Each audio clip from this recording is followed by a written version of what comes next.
So here we are again in Sicily, this time with the Versys 1000 LT. Now the 1000 is not actually a new motorcycle, it's just new to us in America and Canada. So what is it? Well, it's a Z1000, maybe a little bit of Ninja 1000, and a whole lot of Versys ergonomics. So what we have here is we've got an inline 4 motor, 1043 cc's. This is an engine that's kind of tuned for mid-range above all else. It's been around a long time. In fact, the core of its roots are the original Kawasaki Ninja ZX9. Here in this use, it's basically in Z1000 trim, except it has been retuned a little bit in the ECU so that the secondary throttle butterflies don't close so much at high RPM. So it actually revs out a little better than the Z1000 does. And there's no big mid-range surge, and what that ends up with is you get a torque curve that doesn't look like a curve, it just looks like a straight line. There's no noticeable surge anywhere, no noticeable hit, so it may be even a little anticlimactic. It just pulls cleanly and strongly everywhere until redline. Redline's 10,000 RPM, so it's not a screamer, but it's a good, flexible, all-around motor. As soon as you hit the 7,000 RPM mark, you start to get a nice classic inline 4 sport bike cowl to the intake. Now the Versys is known for being narrow and tall because it's just a 650 parallel twin, the Versys 650, and this is a big wide inline 4, and so it's not quite exactly a Versys. I think of Versys, I think skinny between the thighs and the knees, tall, super nimble, super flickable. This is obviously a larger, heavier motorcycle. So what we end up with here is kind of a hybrid. You've got 1000cc street bike power, but you've got these awesome bars. Now, these are just plain tubular handlebars. They're not anything trick about them. But just like the Versys 650, they have the perfect bend and placement to them. So when you're riding on a Versys, your hands are exactly where you would put them if you weren't thinking about it. Like if you just put your hands up, that's where the bars are when you're riding. What that does is it makes the bike accommodating. You don't get cramped, you're not too far forward, you're not too far back, you got all kinds of leverage for steering. So both the 650 and now the Versys 1000, they have enough torsional rigidity in the chassis that when you lever the bars, you actually get response from it. It doesn't just flex the frame. So a lot of people know that a Versys is not a very exciting motorcycle to look at, or you think about it like a commuter bike, but as soon as you start to ride it really hard, it becomes one of the most fun motorcycles you can have. The 1000 is kind of like that.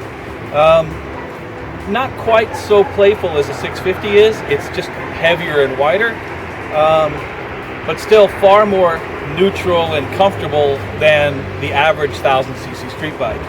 You can take it and do whatever you want with it all day long, and you don't pay a penalty. You can go just as fast, I mean much faster than you should on public roads, on a Versys as you can on any other, including super sport type motorcycle. So that's a bit about the philosophy of these Kawasaki Versys. Versys is Versys, Versys, I don't know what plural for Versys is. So some specifics about this bike, right? We have got long travel, separate function front forks. We've got rebound damping adjustment right here at the top of the right fork leg. And we've got spring preload adjustment right here at the top of the left fork leg. So the right leg handles damping, the left leg handles springing. Now, what that does is it enables a Versys to be ridden on the tight, rough stuff at a pace that would upset a normal, shorter travel, stiffer suspended, pure sport bike. Out back, we've got a bit of a bargain shock. So the forks are pretty good. They could use a little more rebound damping. In the back, we've got just a standard shock, does have adjustable rebound damping, has a remote spring preload adjuster, but it's a little harder to get to than on the 650. On the 650, the knob sticks straight out. You comes right to hand. This one, you've got to reach around the back here, but it's still very adjustable when you're riding. So what do we got?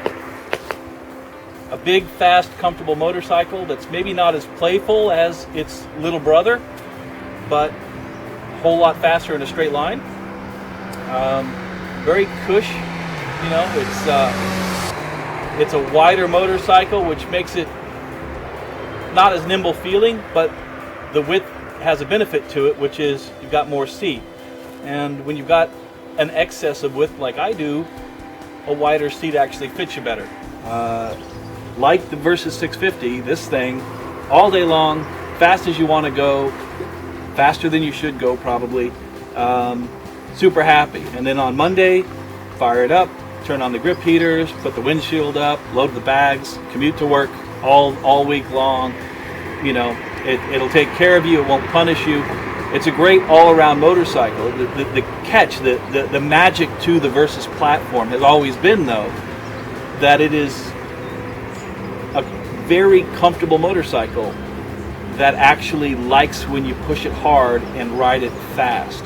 So Versys 1000, maybe not quite as willing to play as a Versys 650, but still comfortable and faster than it has a right to be. It's really about going whatever speed you feel like going. The Versys is happy to go with. You want to go slow all day long, the Versys will go slow all day long, no complaints at all. If you want to go fast all day long, got a pretty good match here.